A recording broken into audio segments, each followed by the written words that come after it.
గుండె చెదరిన వారిని బాగు చేయవాడని, గుండె చెదరిన వారిని బాగు చేయవాడని, వారి గాయమోలన్నీయు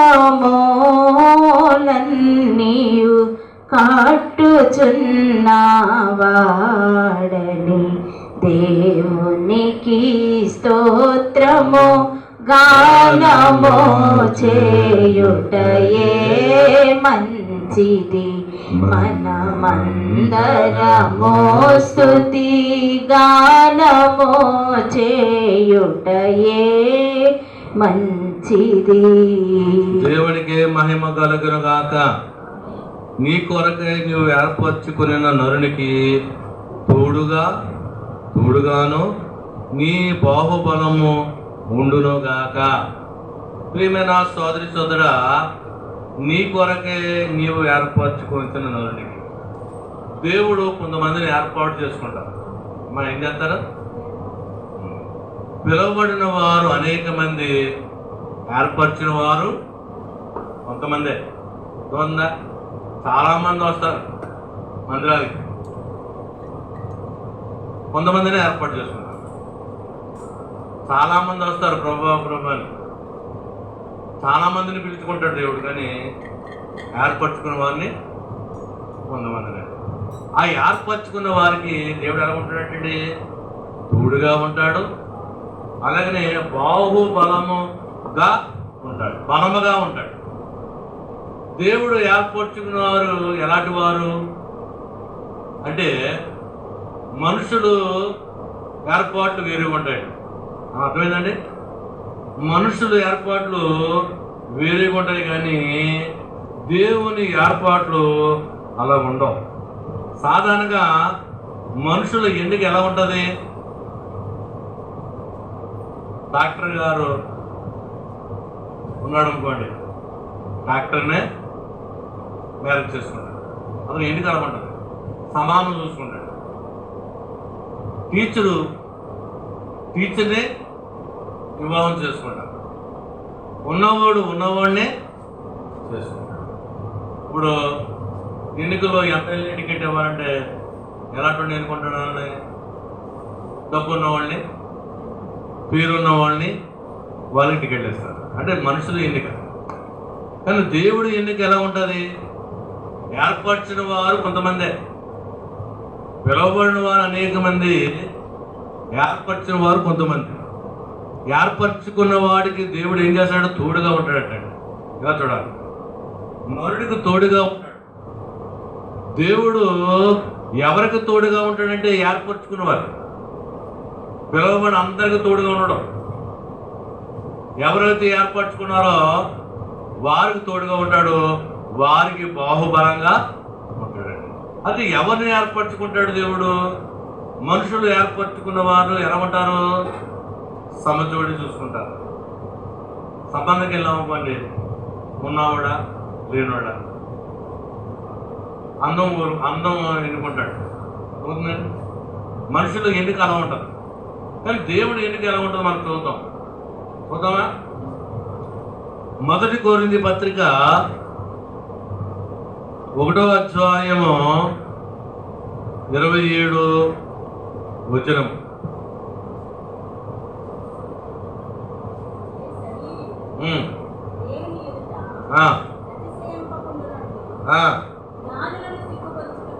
జ్ఞానులను సిగ్గుపరచుటకు లోకములో నుండు ఎర్రివారిని దేవుడు ఏర్పరచుకున్నాడు. బలవంతులైన వారిని సిగ్గుపరచుటకు లోకములు బలహీనమైన వారిని దేవుడు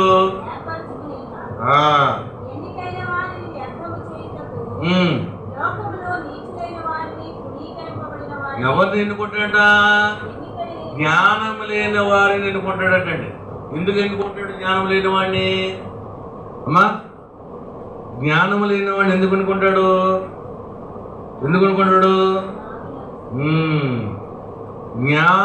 జ్ఞానులను సిగ్గుపరచడానికి లోకములో ఎదురువారిని ఎన్నుకుంటాడు. అర్థమవుతుందండి? బలవంతులు వారిని సిగ్గుపరచడానికి లోకములో బలహీనమైన వారిని ఎన్నుకుంటాడు. దేవుడికి మహిమ కలుగును గాక, దేవునికి స్తుతి కలుగును గాక. మనకు బలం లేదు, మనల్ని ఎన్నుకున్నాడు.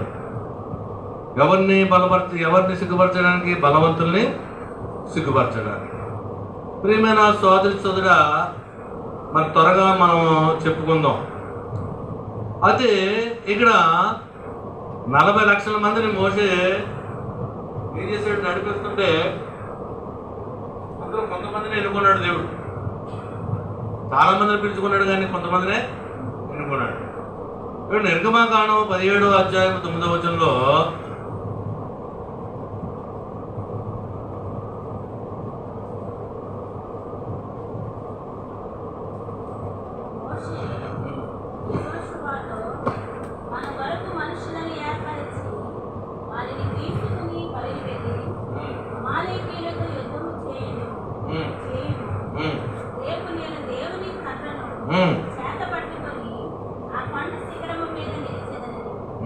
దేవునికి మహిమ కలుగును గాక. మోషే యెహోవాతో మన కొరకు మనుషులను ఏర్పరచుకుని వారు తీసుకుని బయలు వెళ్ళి, అంటే మనుషులను ఏర్పరచుకో. మోషే కూడా ఏర్పరచుకుంటాడు కొంతమందిని, దేవుడు కూడా కొంతమందిని ఏర్పరచుకుంటాడు. ఎందుకు ఏర్పరచుకుంటాడు? యుద్ధం చేయడానికి. ఏం చేయడానికి? యుద్ధం చేయడానికి ఏర్పరచుకుంటాడు. ప్రియమైన సోదరుడు, దేవుడు ఏర్పరచుకున్న వారికి తోడుగాను, ఏర్పరచుకున్న వారికి బాహుబలముగా ఉంటాడట. ప్రియమైన సోదరా, దేవుడు తోడుగా ఉంటే మనకి ఇంకేంటి? దోందా? ఎవరు తోడు లేకపోతే దేవుడు తోడు చాలు. దేవుడు ఎవరికి తోడుగా ఉంటాడు? ఏర్పరచుకున్నవాడు. అదే ఏర్పరచుకున్నవాడు ఎలా ఉండాలి? యుద్ధం చేసేవాళ్ళలా ఉండాలట. ఏం చేసేలా ఉండాలి? యుద్ధం చేసేవాడంటే ఇదుల యుద్ధం కాదు, అదవుతుందండి. మనుషుల మీద యుద్ధం కాదు. యుద్ధాలు 3 రకాలు. ఒకటి శరీరంతో యుద్ధం చేయాలి. ఏం చేయాలండి?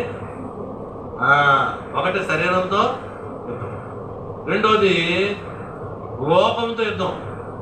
ఏంటి? లోకంతో యుద్ధం. మూడోది సాతానుతో. చెప్పండి, ఒకటి ఇదేంటి యుద్ధం? ఎందుకు శరీరంతో ఎందుకు చేయని యుద్ధం? శరీరం ఏమంటది? తిను, తాగు, సుఖించు. ఎండ ఎక్కువ ఉంది, నీళ్ళలో కూర్చో, లేదా ఏసీలో కూర్చో అంటారు. దాంతో యుద్ధం చేయాలి. దేవుని దగ్గరికి వెళ్తే నేను ఎన్నుకుంటాడు. ఎన్నుకున్న వాడికి తోడుగా ఉంటాడు. బాహుబలంగా ఉంటాడు. నేను ఎన్నుకోకుండా చేసేది ఏంటి? శరీరం. దేవుని దగ్గరికి వెళ్ళదు. దేవుని దగ్గరికి వెళ్ళకుండా నేను చేస్తుంది?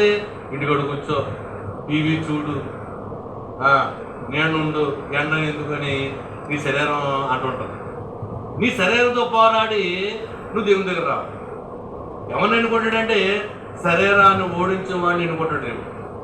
చూడండి, శరీరం ఏం చేస్తుంది? తెల్లవారుజామున పడుకోమంటుంది, ఆత్మ ప్రార్థన చేయమంటారు. కానీ శరీరంతోనే ఉంటాం మనం. ఏమన్నా చేద్దాం, 5 గంటలకు ఎందుకు, 4 గంటలకు ఎందుకు, 6 గంటలకు చేస్తే దేవుడు ఆలకించడా? శరీరం నీతో అంటుంటుంది. శరీరం నీతో ఏమంటుంది? 6 గంటలకు చేస్తే ఆలకించడా? 5 గంటలకు లేచిపోరెడ్డి. శరీరం నీతో పోరాడుతుంది. లోన ఆత్మనే శరీరం పోరాడుతుంటాడు. ఆత్మ అమ్మ లేదు, ప్రార్థించి మొదటి మాట దేవుని దగ్గర మొరపెట్టి అంటుంటే ఆత్మ శరీరం అంటది, 6 గంటలు ఎత్తి ఆలకించడా? శరీరం అంటే ఆలకించి లేదు అని. ఎవరిని ఎన్నుకుంటాడంటే దేవుడు, పో, శరీరం నన్ను బొమ్మడుతుంది, శరీరము ఏం చేయమంటుంది? ఏసులు కూర్చోమంటుంది, శరీరం నీళ్ళు ఓడమంటుంది, ఎండలో తిరగొద్దు అంటుంది, దేవుని దగ్గరికి వెళ్ళొద్దు అంటుంది. సాతాన పో, అని ఎదిరించు వాడిని ఎన్నుకుంటాడు. చూడన్నా, యుద్ధం చేసేవాడిని ఎన్నుకుంటాడు. చాలా మంది ఇప్పుడు పాట ఉంది, ఏ పాట అది?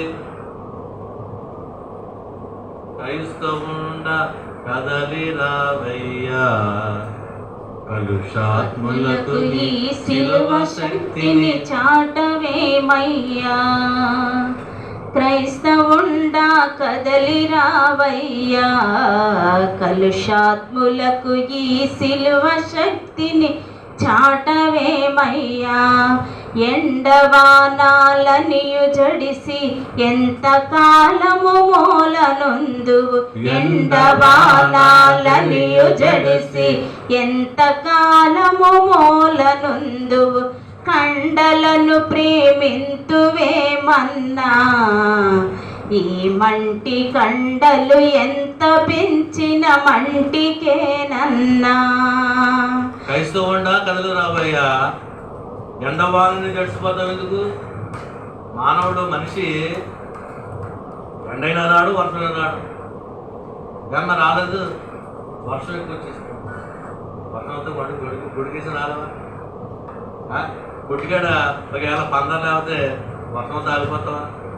గుడికేసుకుని లేకపోతే టవలు వేసుకుని వెళ్ళిపోయి పరిగి వెళ్ళి మరి దేవుని మందిరం అంటే దేవుడు చూస్తుంటాడు.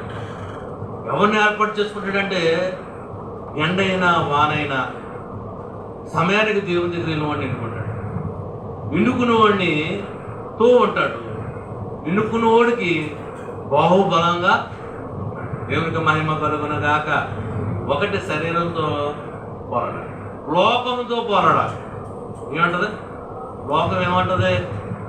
ఇంటికాడ అంటారు, ఇంటికాడ ఏమంటారు, పక్క వాళ్ళు అంటారు వెళ్ళిపోవాలా, మన దగ్గర లేవా ప్రార్థనలో, మన ఇంటికాడ చేసుకోలేవా, ఆ ఇంటికాడ దేవుడు రాడా, ఇంటికాడ నీ ప్రార్థన ఆలకించడా, అంత దూరం వెళ్ళిపోవాలా. ఎవరంటారు? లోకంలో ఉన్నవాడు. పక్క వాళ్ళు అంటారు, ఇంట్లో వాళ్ళు అన్నారు. దాన్ని తెలియదురా, నేను దేవుని దగ్గర వెళ్ళాలి కానీ దేవుడు నా దగ్గర రావడం ఏంటండి? నేను దేవుని దగ్గరికి వెళ్తే దేవుడు నా దగ్గర వస్తాడు. నేను ఇంటికాడ కూర్చుంటావు రా అంటే రాడు. దేవుడు వాక్యం చెప్పింది మొదట నువ్వు దేవుని దగ్గర రా, అప్పుడు దేవుని దగ్గరికి ఆ మాట చెప్పాలి. నేను ఎందుకు వెళ్ళాలి? నా దగ్గర రావడానికి దేవుడు నేను వెళ్ళాలి. దేవుడు ఒక నివాసస్థలం, ఒక స్థలం ఏర్పాటు చేసుకున్నాడు. మందిరం. మందిరం ఎవరిది? దేవుడు ఉండే స్థలం, దేవుడు నన్ను చూసే స్థలం. మందిరము ఎందుకు దేవుడు కట్టించుకున్నాడంటే నేను నా ప్రజలను చూడడానికి, నా ప్రజలతో మాట్లాడడానికి. మోషే ఒక గుడారం. దేవుడు ఎక్కడ మాట్లాడతాడంటే దేవుడు మందిరంలోనే. దేవుడు నేను ఎక్కడ కట్టుకుంటాడంటే దేవుడు మందిరంలోనే. నువ్వు ఇంటికాడ కలుసుకుంటే ఇంటికాడ కలుసుకోడు, నువ్వు మందిరంలో కలుసుకుంటే అప్పుడు ఇంటికాడ ప్రార్థించి ఇంటికాడికి వస్తాడు. అలా కాకుండా నువ్వు నీ ఇంటికాడే ప్రార్థన చేసుకుంటే ఇంటికాడ రా. చాలా మంది అనుకుంటారు ఇక్కడ ప్రార్థన కాదా, ఇక్కడ ముగ్గురు కూర్చుకుని ప్రార్థన చేసుకుంటే కాదా, మరి ఎందుకు ఈ మందిరాలు? ఎందుకు దేవుడు ఏర్పాటు చేసుకున్న మందిరాలు ఎందుకు కట్టమన్నాడు? నాకు గుడారం వేయండి అన్నాడు. ఎందుకన్నాడు కూడా చెప్పాడు. నేను ప్రజలను కలుసుకోవడానికి, నా బిడ్డలతో మాట్లాడటానికి, నా బిడ్డలు మాట్లాలకించడానికి మోషే మందిరం. లోపంతో పోరాడాలండి. లోపం ఏం చేస్తుంటే ఆపేస్తుంది. బైబిల్ మిషన్ ఆపాలని చూస్తుంది. అవుతుందా? శనివారం సార్ వెళ్ళిపోతున్నారు, ఆదివారం మందిరం రాట్లేదంట. ఆదివారం ఎందుకు రారండి? ఆదివారం ఆజ్ఞ తప్పకుండా పాటించారు. శనివారం పొందుకునేది. సార్లు ఎందుకు ఏర్పాటు చేయాడంటే ఎక్కువసేపు ఆయన దగ్గర గడపడం, ఉపవాస ప్రార్థన. మందిరాలు ఎందుకంటే ఆయన ఆజ్ఞ ఆదివారం విశ్రాంతిని పాటించారు. ఈ శనివారాలు సోమవారాలు ఎందుకంటే ఎక్కువసేపు దేవుని దగ్గర ఆడటానికి, పది మారుకుంటాను. దైవజనుడికి ఏర్పాటు చేసిన గొప్ప సాల. బైబిల్ మిషన్లో ఉంటుంది ఈ సాల, ఇంకెవరి దగ్గర. నేను స్వస్థపడతాను 7 మెట్లు ధ్యానం. ప్రాముఖ్యంగా సాలలో ఉండేది 7 మెట్లు ధ్యానం. అంటే ప్రార్థన విధానం, ప్రార్థన మెట్లు.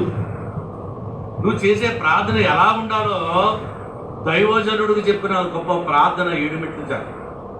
ఆ 7 మెట్లు ధ్యానం చేయడానికే ఈ సాలలో. ఎందుకు ఈ సాలను ఎందుకు పెట్టాడంటే 7 మెట్లు ధ్యానం చేయడానికి. నువ్వు ఆదివారం చేస్తే నువ్వు చేయగలవా? సమయం సరిపోద్దా? సరిపోద్దా? ప్రత్యేకంగా దైవజనుడికి ఏర్పాటు చేసి చూపించాడు అన్నమాట.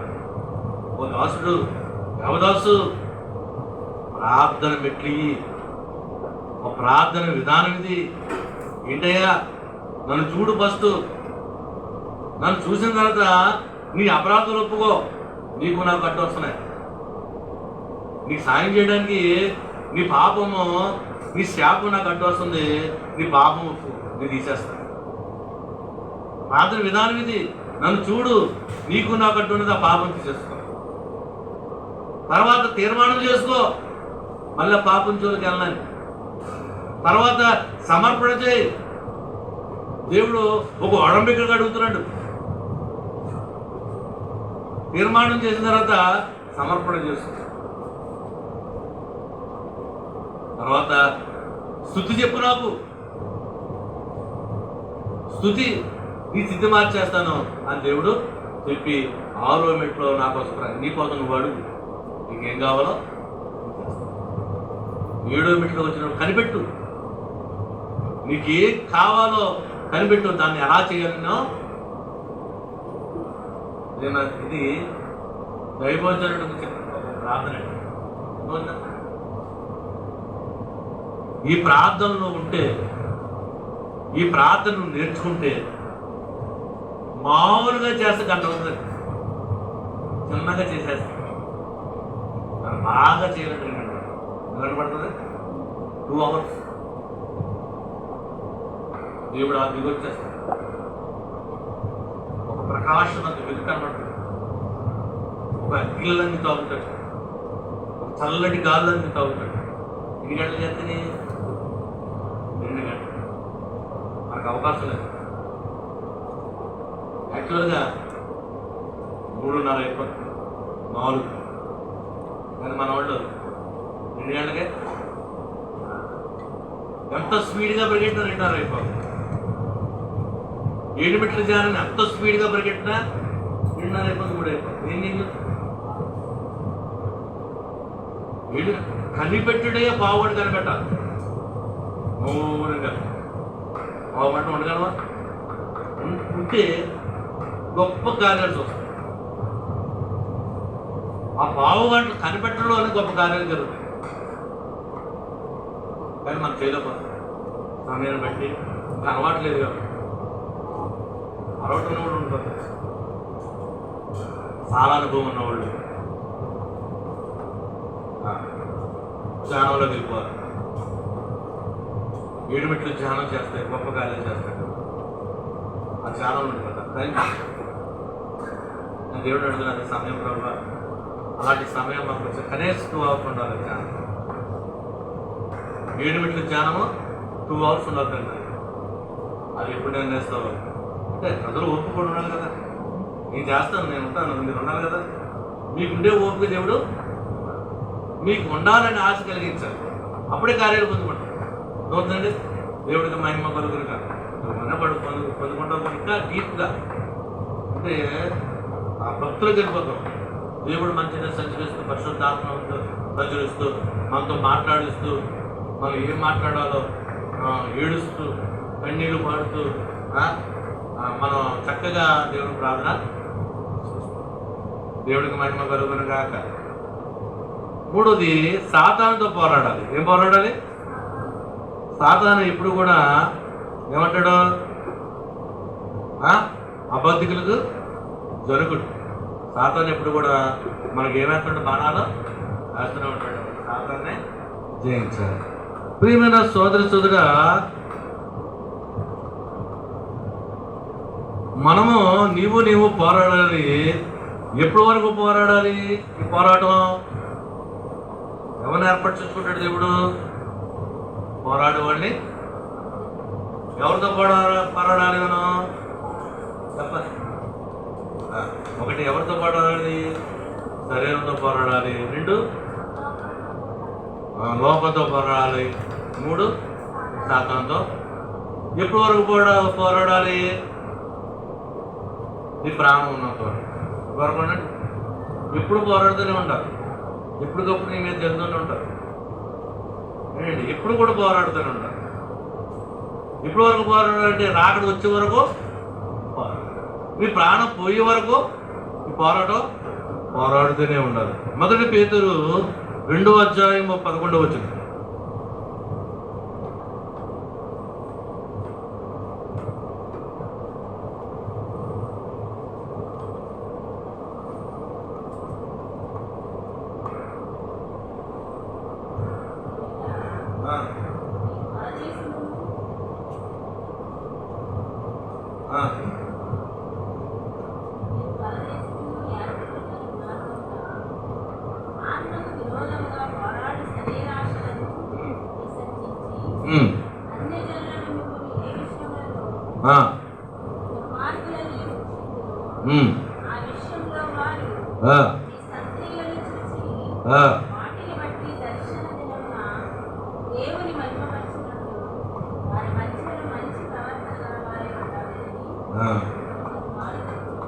ఏమన్నాడంటే ఇక్కడ, ప్రియమైన సహోదరి సోదరా, ప్రియులారా, మీరు ప్రదేశం యాత్రికులై ఉన్నారు కనుక ఆత్మకి విరోధంగా పోరాడు శరీరాశులను విసర్జించి. ఇప్పుడు చెప్పాను కదా, ఆత్మతో పోరాడుతున్న శరీరం ఆశను విసర్జించి. శరీరం ఆశలు ఏంటి? ఏం తిందామా, ఏమి తాగుదామా, ఏమి తాగుదామా. ఎండలో వచ్చో ప్రార్థన చేసుకోమని ఆత్మ చెప్తుంటే శరీరం ఏమంటుంది? హ్యాపీగా పడుకో, చల్లటి మంచిది తాగు, అంత మంచిది తాగు, హ్యాపీగా పడుకో. మనం దేనికి పోరాడాలి? శరీరాశలు కాకుండా ప్రార్థన చేసి మన సన్నిధి లోకెళ్ళాలి. దేవునికి మహిమ కలుగును కాక. రెండవ దినవృత్తాంతములు 29వ అధ్యాయం 11వ వచనం.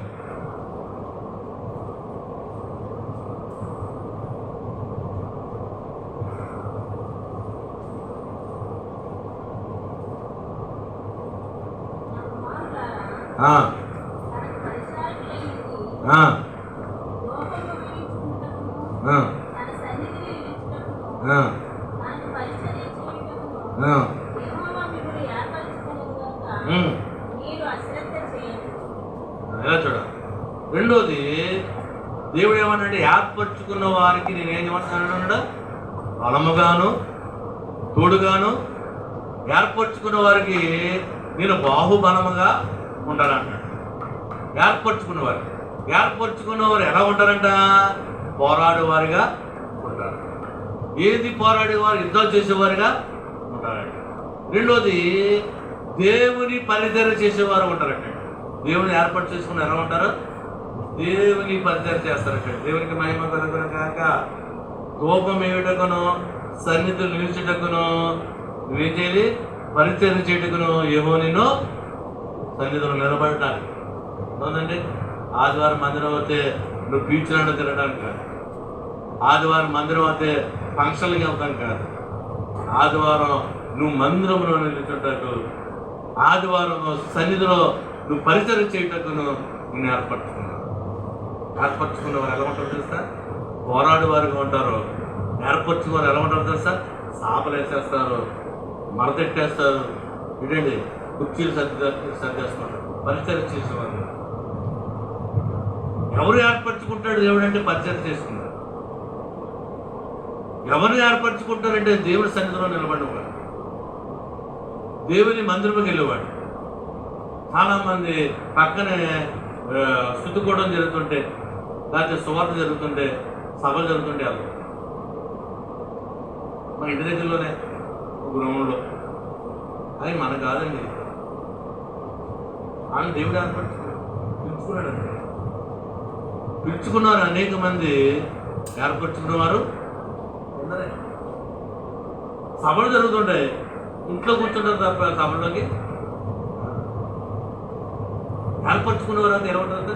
దేవుని సన్నిధిలో నిల్చుంటారండి, పరిచయం చేస్తారంటే, కుర్చీలు వేస్తారు, బరగాలు వేస్తారు, దేవుని సన్నిధిలో ధూపం వేయడానికి ప్రార్థన చేస్తారండి. ఏర్పరచుకున్నారు ఎవరంటే సన్నిధిలోకి వచ్చి ప్రార్థన చేస్తారండి, వాళ్ళు ఏర్పరచుకున్న వారికి దేవుడు ఏమన్నాడు? తోడుగా ఉంటాడు. ఏర్పరచుకున్న వారికి దేవుడు ఎలా ఉంటాడు? తోడుగా ఉంటాడు, బాహుబలంగా. ఎవరు ఏర్పరచుకున్నవారంటే యుద్ధం చేసేవాడిని ఏర్పరచుకుంటారు. శరీరంగా లొంగకుండా, లోకంలో లొంగకుండా, లోకమాటలు లొంగకుండా, సాతానికి లోబడకుండా జయించుకొని చూసేవాడు. అర్థమైందండి? చాలా మంది ఉంటే మనం చూస్తున్నాం కదా, పాస్టర్లు ఆపేస్తున్నాను, ఆపేయటం అంటే ఏంటంటే అదేంటిది? లోకాన్ని జయించినావా? సాతాన్ని జయించినావా? సాతాన్ని కూడా కానీ లోకాన్ని జయించలేకపో. దేవుడేమో దివారాత్రుడు దేవుడిని ధ్యానించమంటుంటే, అబ్బాయి మా సంఘాన్ని తప్ప నువ్వు ఎక్కడికి వెళ్ళకూడదమ్మా అంటే ఏంటది? బంధిస్తానండి.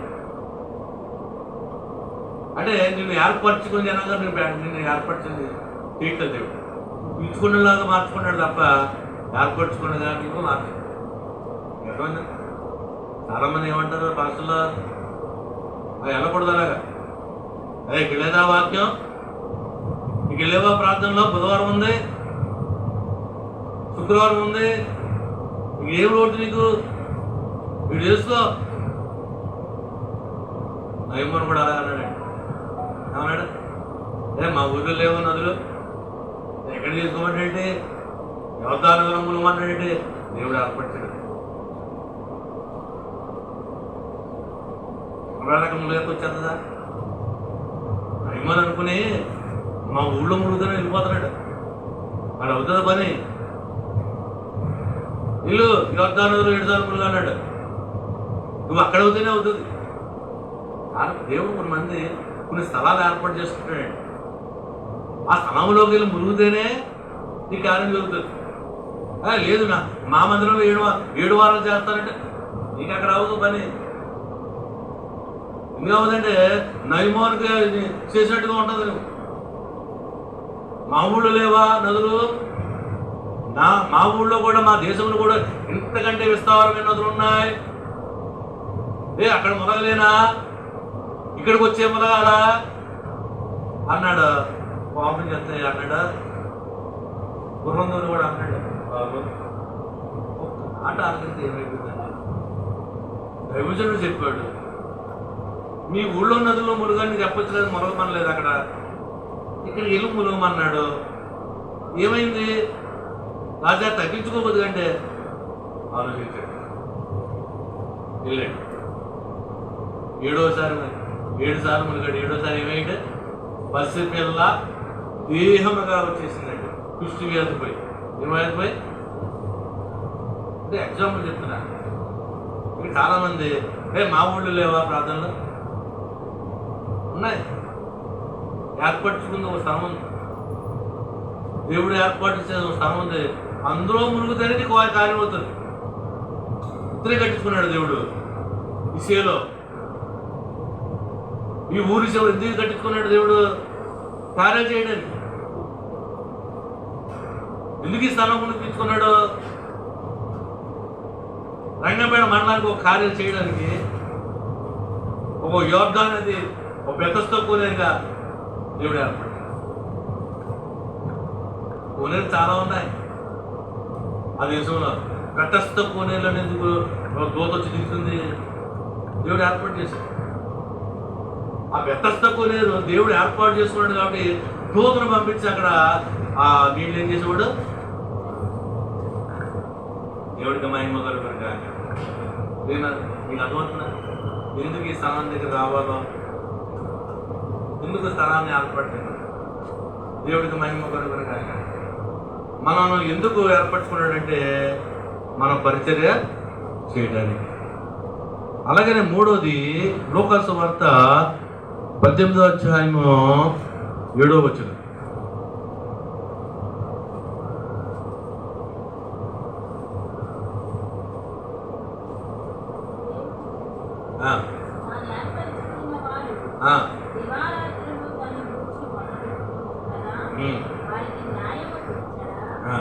దేవుడు తన ఏర్పరిచిన వారికి దివారాత్రులను దాన్ని గురించి మొర్ర పెట్టుచుండగా న్యాయం తీర్చడా.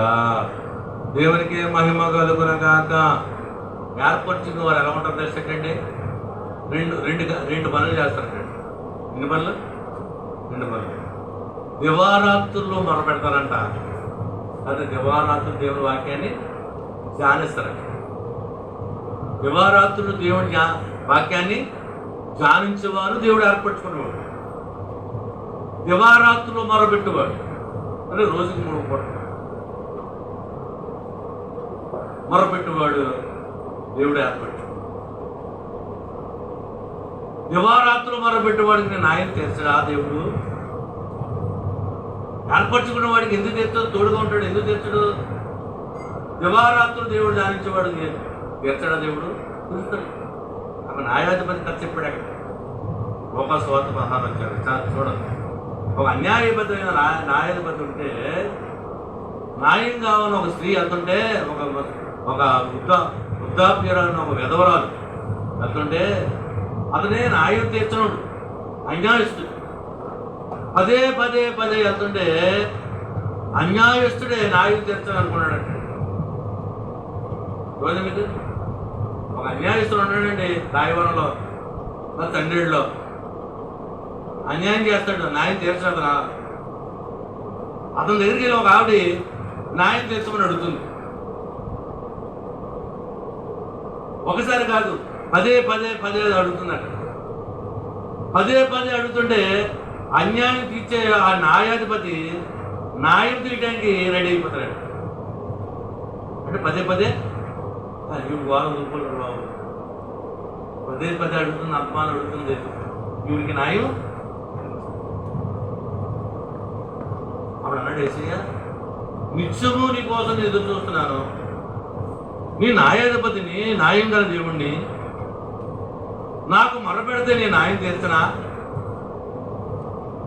దివారాత్రులు నాకు మొరపెడుతుంటే నీకు న్యాయం తీర్చనా?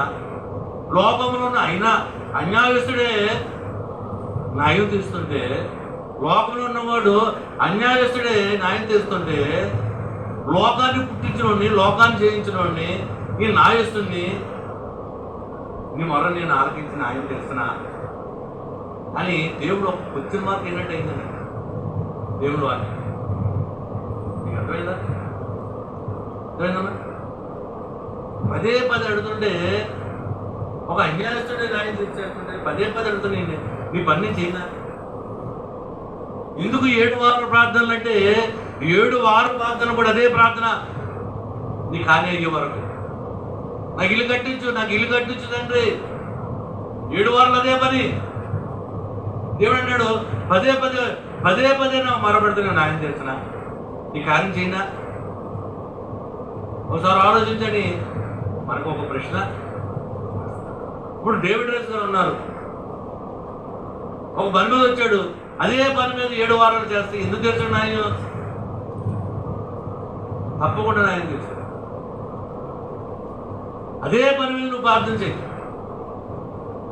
ఏ అంశం మీద పట్టుకొచ్చావో ఆ అంశాన్ని పెట్టుకు ప్రార్థన చేయి, పట్టు విడవ ప్రార్థన చేయి. దేవుడికి న్యాయం తీర్చనా? ఆ వాక్యం చూపించిన మీకు లూకాసు వార్త 16వ అధ్యాయము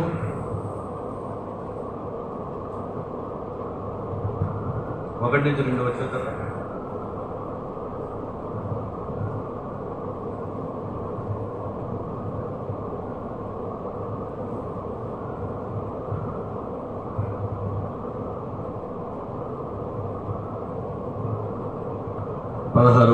చదవమ్మా.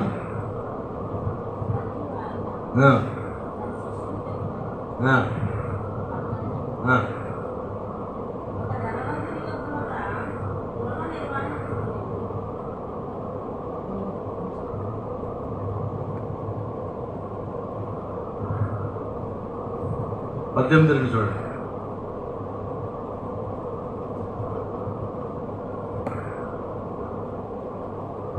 ఒక సువార్త 18 చదవండి.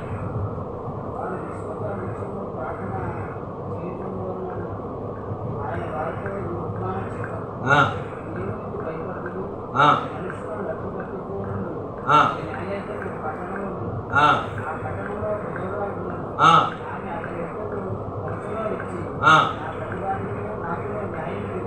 ఆ, ఆ,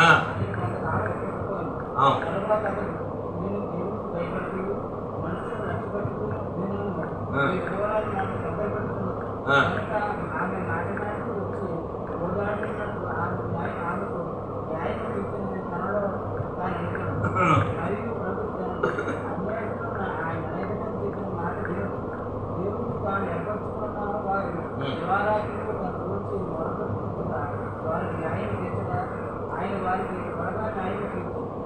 చాలండి. ఇది బాగా అర్థం చేసుకోవాలి. ఎందుకు 7 వారాలు ప్రార్థన అంటే, నువ్వు పదే పదే అడుగుతుంటే నేను న్యాయం చేస్తున్నా, ఒక అన్యాయపతే న్యాయం తీర్చేస్తాం వాడిగా అవుతుంటే నీ న్యాయాధిపతిని నీకు న్యాయం చేస్తున్నా అని దేవుడే మాట్లాడుతుంటే అది గుర్తించుకోను.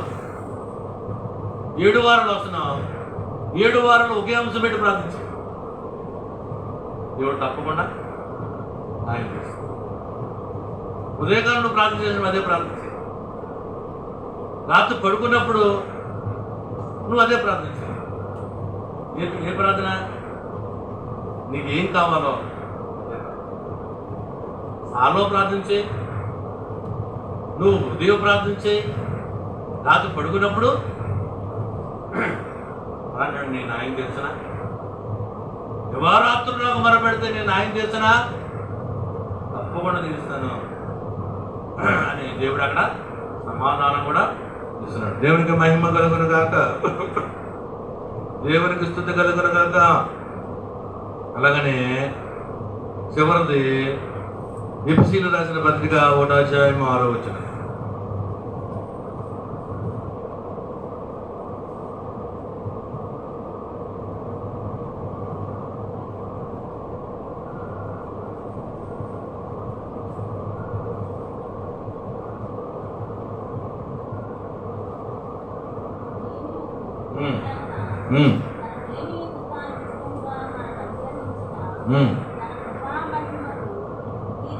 ఒకటో అధ్యాయం 6వ వచనమైన మనము తన ఎదుట పరిశుద్ధులను నిర్దోషులమై ఉండవాలని జగత్తుకి ముందు మునిపే ప్రేమ చేత ఆయన క్రీస్తు మనలను ఎందుకు ఏర్పరచుకున్నాడు? జగత్తుకు ముందే మనల్ని ఏర్పాటు చేసుకున్నాడు. ఎందుకు? పరిశుద్ధులుగా ఉండుటకు ఏర్పరచుకున్నాడు, నిర్దోషులుగా ఉండుటకు. దేవుడు ఏర్పరచుకునేవారు ఎవరంటే పరిశుద్ధంగా ఉన్నవాడు. ఏర్పరచుకున్నవారు ఎలా ఉంటారు తెలుసా? నిర్దోషులుగా ఉంటారు, పరిశుద్ధంగా ఉంటారు, ఏ పాపం జోలికి వెళ్ళరు, ఏ అన్యాయస్థంగా మాట్లాడరు. దేవుడు ఏర్పరచుకున్నారు. మొట్టమొదటి ఎలా ఉంటారు? ఫస్ట్ది ఎలా ఉంటారు? యుద్ధం చేసేవారుగా ఉంటారు. ఎలా ఉంటారంటే యుద్ధం చేసేవారు. బాగా ఆలోచించండి. దేవుడు ఏర్పరచుకున్నాడు, దేవుడు ఆయన కనిపిస్తున్నప్పటి, దేవుడు అన్ని ఎన్నుకుని వాడి పన్ను వాడుకోవాలనుకుంటున్నప్పటి, దేవుడు యొక్క ఆలోచన ఎలా ఉంటుంది సార్? దేవుడు ఎవరిని ఎన్నుకుంటాడంటే యుద్ధం చేసుకున్నవాడిని. యుద్ధం పదే పదే ప్రార్థన, శరీరం మీద ప్రార్థన, భోగం మీద ప్రార్థన, సాతాను మీద యుద్ధం. రెండోది, దేవుడు ఏర్పరచుకున్నవాడు ఎలా ఉంటాడు? దేవుని మందిరములో నిల్చుని వాడుగా ఉంటాడు. ఆదివారం అంటే ఖచ్చితంగా దేవుని మందిరంలో ఉంటాడు. తర్వాత పరిచర్య చేసేవాడుగా ఉంటాడు, ధూపం వేసేవాడుగా ఉంటాడు. ధూపం అంటే దేవుడు ప్రార్థన చేస్తాను కదా, ప్రార్థన చేసేవాడిగా ఏర్పరచుకున్నాడు. మూడోది, దేవుడు ఏర్పరచుకున్నాడు ఎలా ఉంటాడు? దివారాత్రులు దేవుని మొరపెడుతుంటాడు. అంశం పట్టుకునే అంశం అయ్యే వరకు వదలడు. అంశం నెరవేర్పులోకి వచ్చానంటే తప్పకుండా వస్తుంది. దాన్ని దేవదాసాయి గారు ఏం చేసండి, పట్టు విడవని ప్రసవ వేదన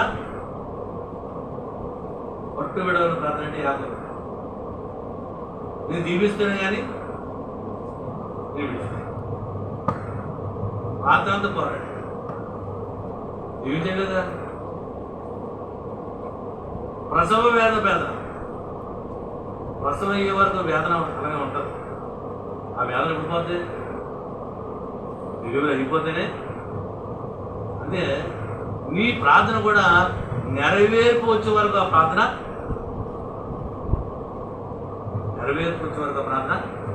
ఎందుకు చేయమంటే దైవజనుడు ఎందుకు చేయమంటే దివారాత్తు నాకు మొర్రపెట్టే వరకు న్యాయం చేస్తానా అంటే అండి. నువ్వు పదే అడుగుతున్న దేవుడు న్యాయం తెచ్చుకున్నాడు. దాని కొరకు నువ్వు దివారాత్తులో. నాలుగోది ఎవరిని ఏర్పరచుకుంటాడంటే దేవుడు నిర్దోషులను పరిశుద్ధులుగా ఉండటకు. నన్ను ఎందుకు ఏర్పరచుకున్నాడంటే నువ్వు పాపం చేయాలన్నా చేయలేదు, అబద్ధం ఆడాలన్నా. ఎందుకంటే నేను ఏర్పరచుకున్నాను.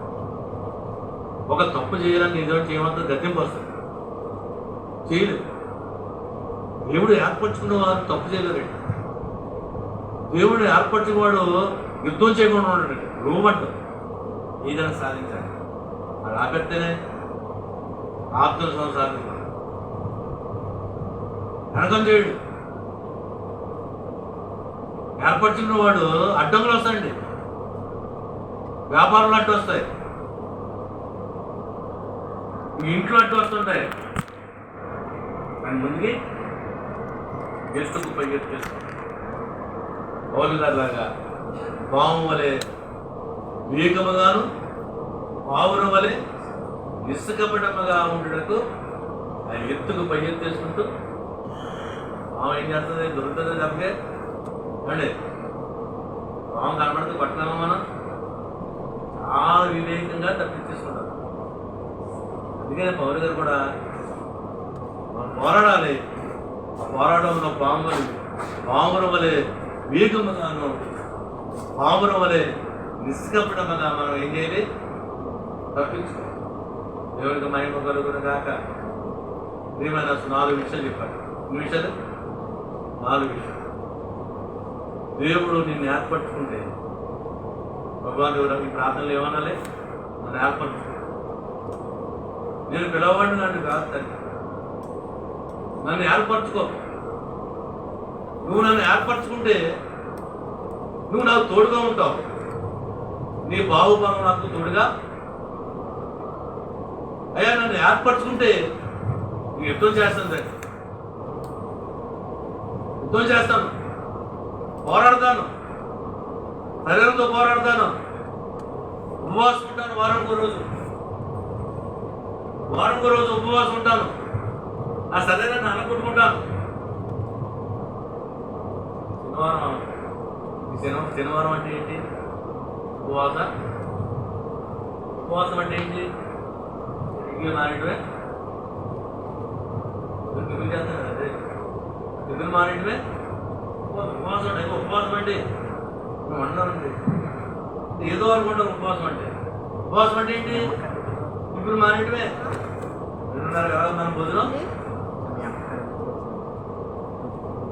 ఉపవాసం వల్ల ఏంటి? నీ శరీరాన్ని మీద పోరాడు. ఉపవాసం అంటే ఏంటి? నీ శరీరాన్ని మీద పోరాడుతున్నాయి ఉపవాసం. దేవునికి మహిమ కలుగును కాక, దేవునికి స్తుతి కలుగును కాక. వాళ్ళు అప్లై కదండి. దేవుడికి నిన్ను ఏర్పరచుకోవాలి. ఏర్పరిచిన వాడు దేవుడు ఎలా ఉంటాడు? తోడుగా ఉంటాడు. ఎక్కడంతక్కడ చేయలేదు. నీకు బహుబలంగా ఉంటాడు. నీ శత్రువుల మీద యుద్ధం చేస్తాడు. ఆయన నువ్వు ఏర్పరచుకుంటావు. ఆయన నిన్ను ఏర్పరచుకోవాలి. ఆయన ఎందుకు వరకు ఏర్పరచుకుంటాడంటే యుద్ధం చేయడానికి ఏర్పరచుకుంటాడు. రెండోది ఎందుకు ఏర్పాటు చేసుకుంటే పరిచయం చేయడానికి. మూడోది ఎందుకు ఏర్పాటు చేసుకుంటే దివారాత్రులు మొరబెట్టడానికి. ఎందుకు ఏర్పాటు చేసుకుంటాడంటే పరిశుద్ధులుగాను నిర్దోషులుగా ఉండటకు. ఏమందండి ఈసీలో పడుకుంటాక సాగు ఆదివారం పనండి శుక్రవారం మనకి ఏం పనులు లేవు. కనవ రోజు ఎక్కడున్నారా ఏంటండి ఏర్పరచుకున్నాడు ఎలా ఉంటాడు తిరుగుతూనే ఉంటాడు దివారాత్రులు ధ్యానిస్తూనే ఉంటాడు అద్భుత కుమార్లా రోజు పనైంది రోజు పనే ఏర్పరచుకున్నాడు రోజు ప్రసంగాలే రోజు ప్రార్థనలే శుక్రవారం చాలా తక్కువ శనివారం వృత్తి చాలా సోమవారం దువ్వులు మంగళవారం దాని ఏదో సభకి వెళ్ళిపోతాడు బుధవారం ఏదో మీటింగ్ గురువారం మాకు డేట్లు లేవు అలాగే డేట్ అడితే సంవత్సరం పైగా రావడం అంటే 365 డేట్లు అయిపోయాయి 365 రోజులు ఏమైపోయాయి అయిపోయాయి వచ్చే సంవత్సరం జనవరిలో అని కానివ్వండి చూద్దాం ఈ సేవ అంటే ఏర్పరచుకుంటాం అంటే అది ఏర్పరచుకున్నవాడు సేవకుడు ఎలా ఉంటాడండి దివారాత్రులు దేవుణ్ణి చూసి ఆయన అంటాడు నాతో తిరిగితే మొన్న ఎలా లేగలేదు అంటాడు నాతో వారం రోజు మీరు తిరిగితే సేవకులు చాలా నాకు మీటింగ్ అవుతుంది కదా నాతో వారం రోజులు తిరిగితే నేను లాభం పెట్టవచ్చు మీకు లేగలేదు కానీ నాకు దేవుడిచ్చిన ఓపెన్ బట్టి తిరుగుతాను అని చెప్పి ఆయన ఎంతో వాచ్ చేస్తున్నాను దేవుడికి మహిమ కలుగుతుంది కాక సార్ 7 సంఘాలు కట్టాలి నేను అన్నాను 7 కాదు 40 కట్టాలి ఇన్ని 40 ఎక్కడ కట్టాలి 7 అనొద్దండి 40 కట్టండి ఏం చిత్తం అంటే ప్రార్థన చేసుకుందాం 7 పెట్టారు